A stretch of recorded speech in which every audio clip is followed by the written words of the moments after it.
Hello dear viewers, welcome to Natural Television from Ankara in Turkey. I'll bring to you our news headlines in a bit. I'll start our news from Egypt. First democratically elected President Mohamed Morsi of Egypt died yesterday during a court trial reflecting on espionage charges, according to the state television. Mohamed Morsi, who was 67 years of age at his death, lost consciousness during the trial, for which he faced a host of charges since he was ousted and imprisoned in a 2013 military coup. There were 6 criminal charges against the former leader, including jailbreak, murder, spying for Qatar, spying for Hamas and Hezbollah, insulting the judicial and involvement in terrorism.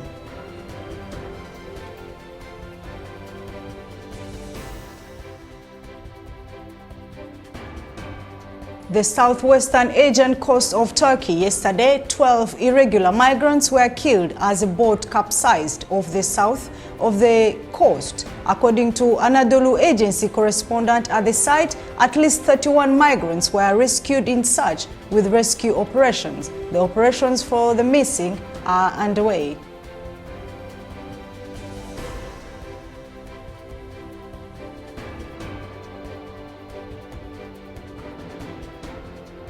The president of the Turkish Banking Association announced that Turkey's banking system is healthy and solid. Mr. Hussein Aydin said the banking system will continue to contribute to Turkey's economic growth. He added on the comments that Turkish banking system is strong enough to meet credit demands of its customers. He underlined that capital-to-risk weighted assets ratio of Turkish banks at 14% is at least 50% above the globally accepted ratio of 8%. Mr. Aydin also said Turkish banking system repaid all loans and syndications on time.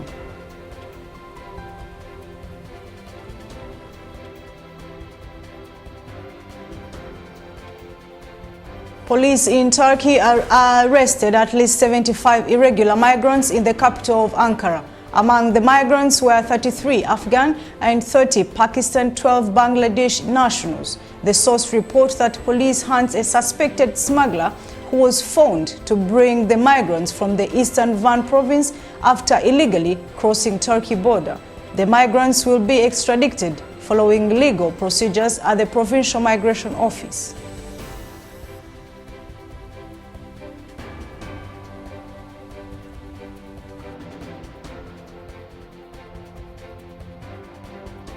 Two mayoral candidates for the Turkish megalopolis Istanbul, Binali Yildirim and Ekrem İmamoğlu, on Sunday sat down in a special TV studio for a debate moderated by the veteran journalist İsmail Küçükkaya, a week ahead of a rerun of the Istanbul polls.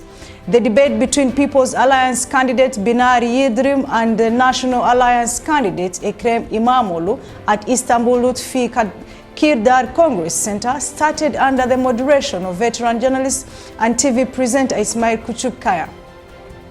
Alleging mismanagement and wasteful spending by the Istanbul city government, İmamoğlu said that the city's biggest problems are poverty and unsound spending. İmamoğlu claimed that a Court of Accounts report found total irregularities reaching 753 million Turkish liras, equivalent to $127.5 million.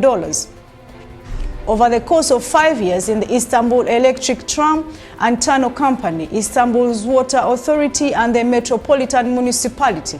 But Yildirim disputed this by saying there is no such as figure in the Court of Accounts report. He added that report actually found $18,300 in irregularities, not the larger figure quoted by İmamoğlu, which he said that he has been repeatedly disproven.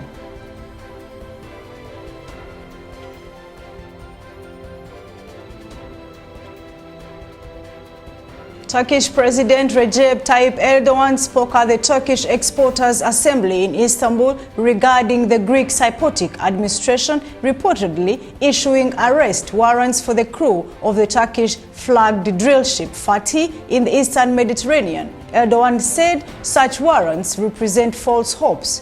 referring to the French President Emmanuel Macron's statement demanding Turkey to withdraw from the drilling activities in the Eastern Mediterranean. Erdogan imposed a question that goes, "What business do you have there?" So the French President Erdogan noted that Turkey, Greece and UK are the guarantor countries of Cyprus, and those countries are speaking as the guarantors. The Fatih drill ship launched its offshore drilling operations on May 3rd in the area 75 kilometers off the western coast of Cyprus. The area falls entirely within the Turkish continental shelf, registered with the UN and under permit licenses that the Turkish government guaranteed to Turkish Petroleum in previous years.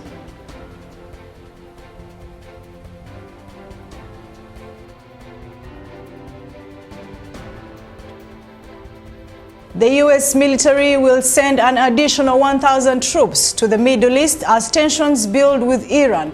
Acting Defense Secretary Patrick Shanahan said the deployment was in response to what he described as hostile behavior by Iranian forces.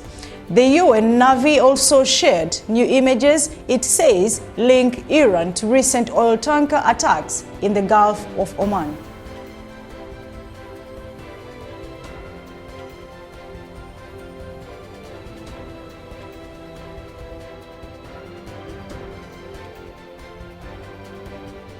The UN's children's charity, UNICEF, says children were used as suicide bombers in a triple suicide attack in Borno, northeastern Nigeria on Sunday.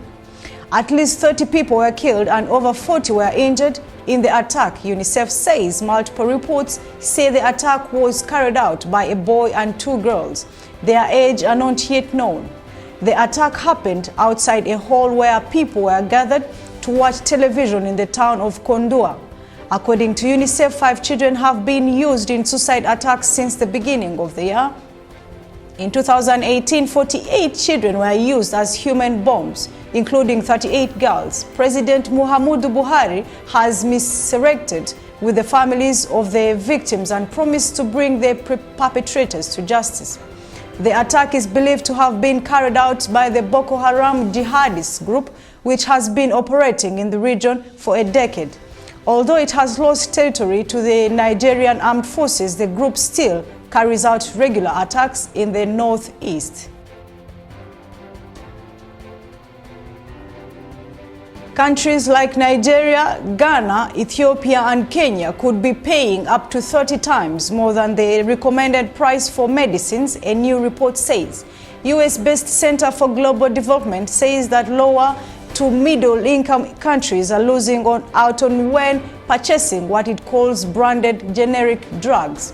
The kinds of medicines affected range from basic painkillers to statins to treat blood pressure and Herceptin for breast cancer treatment.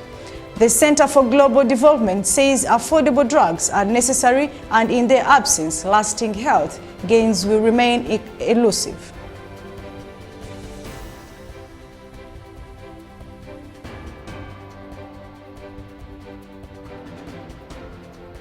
A Sudanese opposition movement has called on its supporters to start nighttime rallies to protest against what is described as the massacre of demonstrators in the capital of Khartoum. The Forces of Freedom and Change called for the new protests to start across Sudan on Tuesday. Dozens of opposition supporters were killed early this month when a paramilitary group violently dispersed a peaceful sit-in outside defense headquarters. The demonstrators initially protested against the 30-year rule of Omar al-Bashir. They continued to protest after he was disposed by the military, demanding a swift transition to civilian rule.